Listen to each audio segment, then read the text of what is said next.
Hi everyone, hope you are doing well from wherever you are watching this channel, depending on your time zone. Now, the emerging news from Statehouse is that the staff protocol is totally changing, and they are now introducing fasting, which began on a Wednesday. So that means every Wednesday it is a fasting day. Remember, during Wednesday they are saying it's going to be a compulsory fasting, and staffs who are working at Statehouse will not be provided with the meals, and of course you are not allowed to walk in with any meal, including even juice. Not allowed. So we can say it is a compulsory fasting. Now, fasting is good.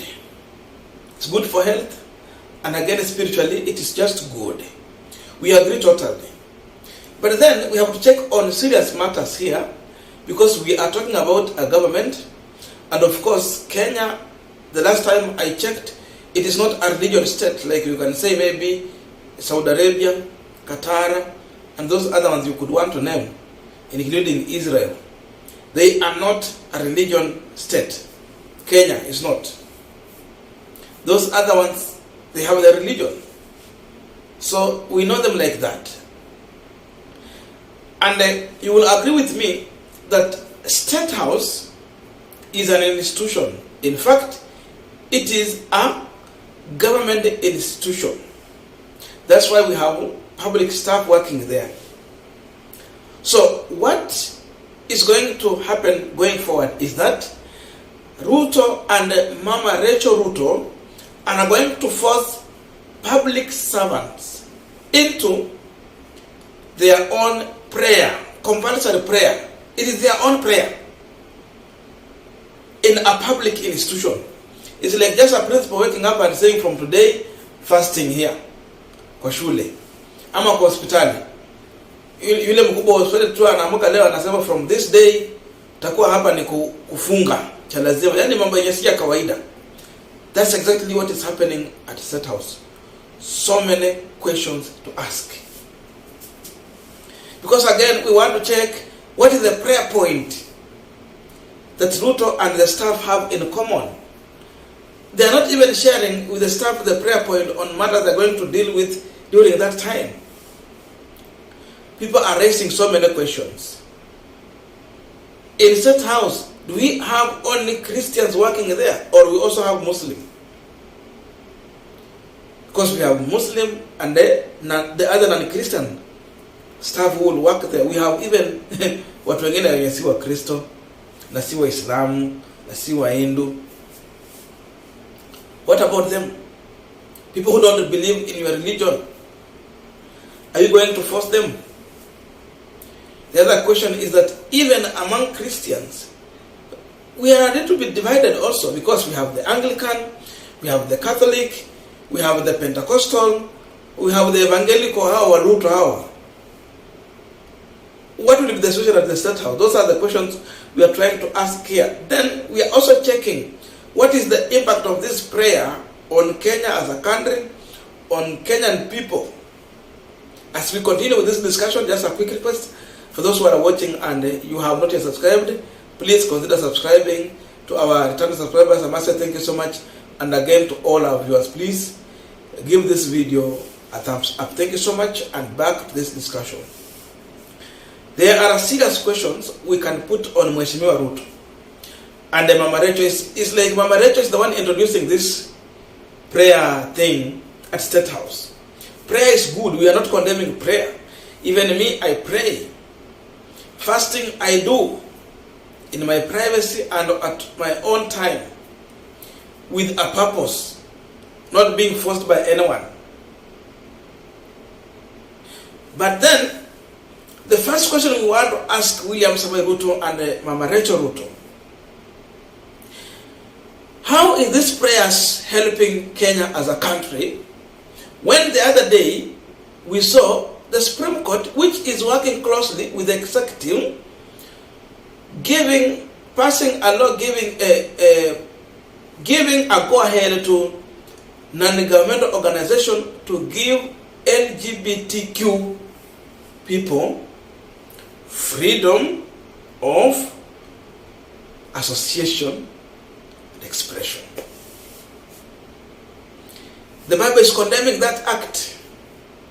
That God that Ruto is praying, if it is that God really we know, that God that Rachel Ruto is praying does not like what the Supreme Court passed the other day. They are working closely. Even Mother Koome was somewhere in Meru, akifungua small court something, and she was saying, we in government, this is the government of bottom up.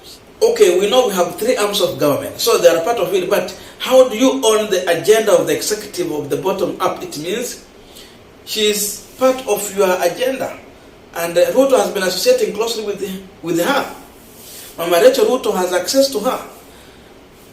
Where were they with this prayer when those judges, the three bench judges, were passing that law, were giving that privilege to LGBTQ? Walikuwa wapi? So the scenario here is that we see the US First Lady come to this country, and then at the same time hao watu wa koti wanapitisha hiyo mambo. At the same time tunasikia msaada mwingine imekuja hapa ya 16 billion. Then we have GMO here with us. Hii maombi ni ya kazi gani? GMO, chakula mbaya imetoka huko, the big forced on Kenyans, and then they're forcing other behaviors that's against the Bible they are preaching. Now this one is happening at the watch of William Samoei Ruto. He has said nothing up to now. At least I'm seeing members of parliament, especially those from the Azimio side, that are against, is it Kaluma or someone? Yeah, Kaluma something. They are now trying to come out with that kind of law to pass it in parliament. But Ruto is silent. Mama Rachel Ruto has not come out to say anything about this issue. It means she's in argument, and if she's not in argument, someone has forced her into that direction, and that's why she's quiet. Sasa hiyo ni maombi gani ya kufunga wanataka watu waambie pale kwa Statehouse? How will we take that prayer serious? No. We cannot take you people serious. Once we see the country going to the dogs in this way. Let me speak as a Christian, and I know Muslims are also against that. They have raised their voice also on the same. This has brought together Muslim and Christian to condemn the act. Rachel Ruto is nowhere to talk about this issue. Tutaona sasa our boys being destroyed and our girls being destroyed. But they are organizing for prayer. And the other day when she was at African Union meeting, was it Africa? No.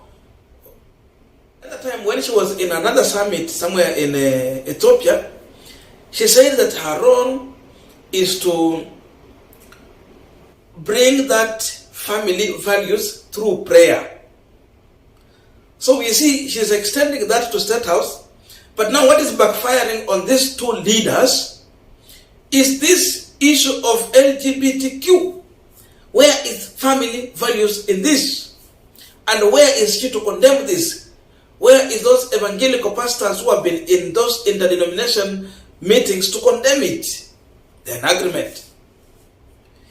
Hii mambo ya maombi, it is not correct because not everyone there is a Christian. People should be given their freedom to worship in the manner in which they like to do it, not being forced. Because you cannot force a Muslim to fast because you are a Christian fasting.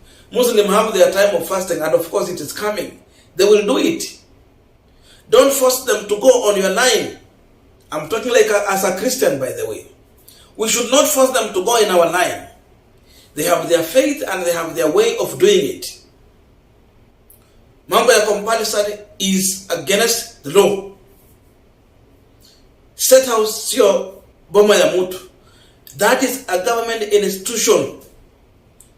We have people working there, employed. Some are permanent.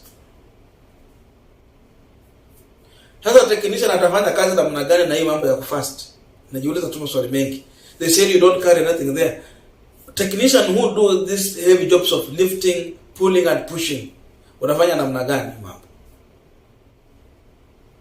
So, in as much Ruto want to show the godliness in him, he wants Christians to believe in what he's doing.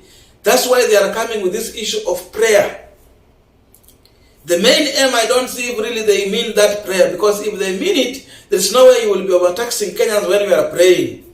There's no way you will forget that we have people with disability here. We are putting tax on them when these people were protected under an act in KRA. Unakuja unatoa. You are a president who doesn't know that we have orphans, we have widows, we have poor people in this country who cannot afford life, and you are doing little to help them to have a dignified life. Then you say you want to pray. While you are praying, Pastor Ezekiel was distributing food to the needy people in Turkana. While you were praying, Bishop Muheria was somewhere in Nyeri collecting money to feed the hungry.